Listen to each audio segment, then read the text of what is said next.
The only thing cheaper than our cabin was the price of our sanity. This happened in April of 2023 during the spring break of my third year of university. My group of friends, 6 of us in total, decided to escape the city and rent a remote cabin deep in the Appalachian Mountains of Western Virginia. The goal was simple: no lectures, no deadlines, and absolutely no screen time. It was intended to be one of those low-key trips where you drink a little too much cider, blast music until dawn, and forge a few ridiculous stories for future laughs. The group consisted of 4 guys: myself, Ethan, Lucas, and Sam, and 2 girls, Mia and Chloe.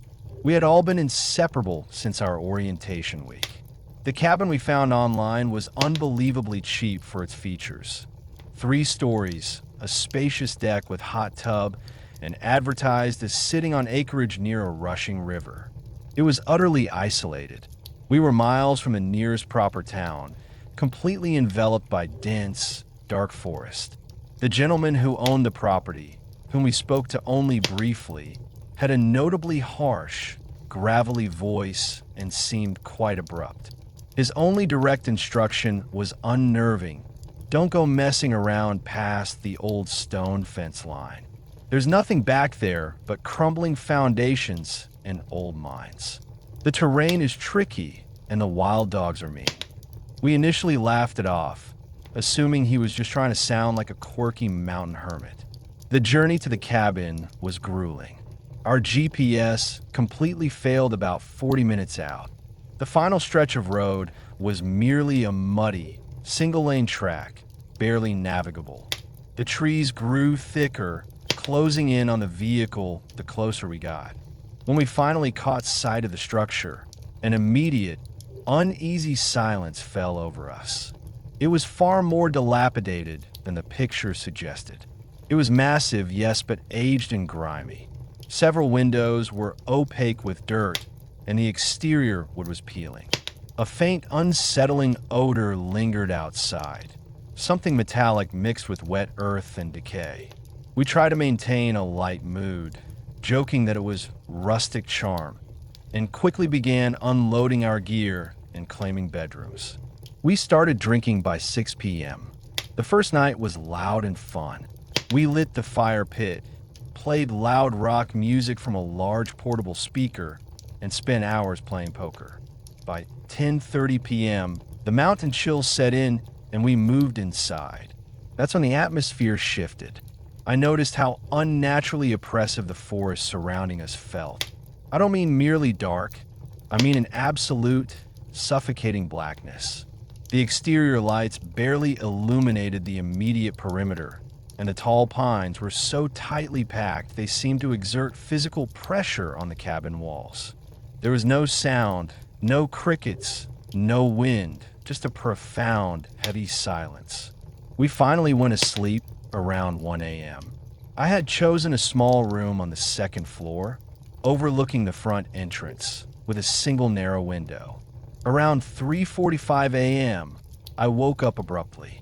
My heart was pounding, though I couldn't place the reason. I lay there listening, and then I heard it: thump, thump, thump. It was a soft, dull sound. I initially dismissed it as pipes cooling, but the rhythm was too deliberate. It was steady, non-metallic, and completely organic. It sounded like a large fist pressing softly against wood. I looked toward the window, and I saw a figure. A man was standing right against the glass.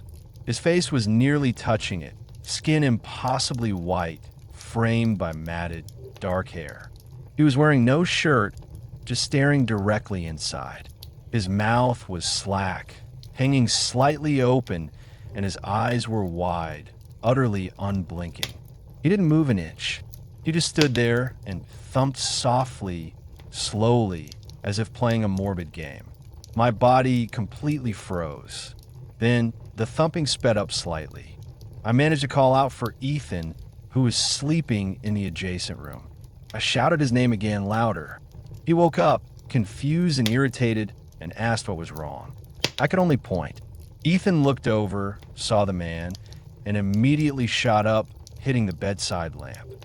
That sudden noise must have startled the person outside, because by the time Ethan flipped on the deck light and rushed outside, the figure was gone. The whole group was awake. Mia and Chloe were shaking with terror. Sam tried to rationalize it as some drunk hiker, and Lucas suggested a misguided local looking for help. But I knew it was the same man, and he was watching me.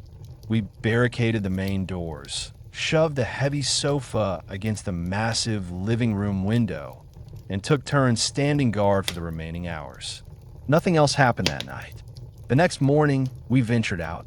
Scattered across the muddy ground were deep, distinct bare human footprints, not boot prints. They circled the entire 3-story cabin, stopping directly beneath every single window, including the high bathroom vent. That was the point of no return. We should have left, but foolish pride and the sunk cost of the rental kept us rooted. We stayed. Night 2 began with forced gaiety. More drinks, a feeble bonfire, but the energy was shattered. Everyone constantly peered into the black woods. Mia refused to drink anything, and Lucas kept his pocket knife clutched in his hand. When we finally moved indoors, we meticulously locked every latch and bolted every door. Around 2:45 a.m., Ethan went downstairs for soda. He paused in the kitchen doorway and whispered my name. I got up and saw him standing there, his arm extended. In the dimly lit kitchen was a man. The same man from the night before, only now he was standing inside, completely naked. His back was facing us, covered in long, angry-looking lacerations. He was positioned in front of the empty pantry, staring into the dark shelves as if baffled by the contents.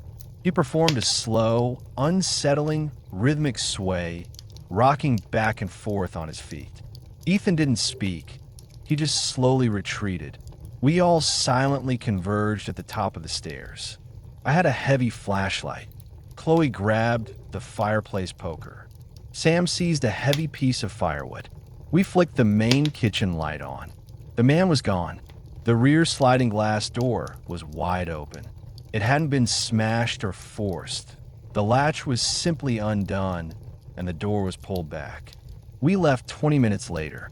There was no discussion or argument. We grabbed phones, keys, and wallets, abandoning all our other belongings, and drove frantically down the gravel track until we finally picked up a cell signal to call the county sheriff's office. When we met the deputy at a roadside gas station, he showed absolutely no surprise. He first asked if anyone had been harmed, then simply stated, "Yeah, we sometimes get folks camping rough up in those hollers. Not always right in the head." We try to emphasize that this wasn't just a drifter. This man watched us, returned 2 nights in a row, and somehow accessed the interior without breaking in. The deputy just nodded slowly, as if this was an inconvenient routine. When we mentioned the cabin owner, the deputy's expression tightened, suggesting a familiar association. The rental listing vanished entirely from the website a few days later, and we never received a follow-up call, let alone our deposit back. But that face, pale and staring through the glass, I still see it when I wake up in the dark. We rarely speak about the Virginia trip, but none of us have willingly traveled back to the Appalachians since. The drive away from the cabin was the most silent, white-knuckled experience of our lives. The rising sun, which should have been a comfort, felt sickly and weak filtering through the thick canopy of trees. None of us spoke until we reached the main highway, where the presence of other cars and the sound of an engine other than ours felt like a lifeline. The meeting with the deputy did little to soothe our terror, mostly because of his unsettling lack of interest. We were hysterical. He was bored. His nonchalant reference to folks camping rough, and the knowing look when we mentioned the owner suggested a deeper, older problem that the local authorities were either unwilling or unable to address. The whole encounter solidified the chilling feeling that we were on the outside of a secret that the mountains guarded fiercely. We spent the next few weeks recovering, trying to cram for finals and pretend the entire event was a shared, tequila-induced hallucination. The emotional toll, however, was significant. Mia started sleeping with the lights on, and Ethan began experiencing night terrors, waking up shouting about knocking sounds. The matter of the rental deposit, the trivial sum that had anchored our foolish decision to stay, was the last loose thread. When our initial attempts to contact the owner failed, Lucas, the most stubborn among us, decided to try one last time using public records, looking up the property deed instead of the rental company. What he found didn't make sense. The official property records indicated that the land, the acreage where our cabin stood, was technically owned by a trust established decades ago, but the listing agent we had dealt with, the man with the gravelly voice, was listed only as the caretaker. More disturbingly, Lucas found a local news article from 12 years ago. The headline was small, buried deep in the archives. Missing local man presumed lost after wanderer incident. The brief piece mentioned a solitary resident of the remote hollows who had been reported missing by his family after an unhinged encounter with hikers. The hikers had described a feral man, covered in self-inflicted wounds, who had been squatting on his family's old homestead. The missing man's name wasn't mentioned, but the description of the event and the location was too close to ignore. The story's true horror didn't hit me until a year later, when I was finally ready to throw away the cheap, disposable camera I'd taken on the trip. We were trying to go no phones, remember. I hadn't developed the film, convinced the pictures were just blurry campfire shots. But curiosity, or perhaps morbid compulsion, eventually won. Most of the photos were indeed useless. Drunken selfies, blurred card games. But there was one picture, taken just before we moved inside on that first night, intended to capture the scope of the massive, dark woods. It was a wide shot of the porch, the Bluetooth speaker on the railing, and the dense, black pines beyond. I didn't notice it immediately, but then I saw the light reflecting oddly. In the upper right corner of the image, perfectly framed between two thick pine trunks, was a faint, pale smudge. When I zoomed in on the digital copy, the image resolved itself. It was the window of my second floor room, and pressed against the inside of the glass, long before I ever woke up to the sound of knocking, was the ghostly white face of a man, already staring out, waiting. He hadn't come to the window at 4:15 a.m. He was already there when we arrived. That face, the one I saw at 3:45 a.m. on the outside of the glass, was simply the face of the man who had been locked inside all along.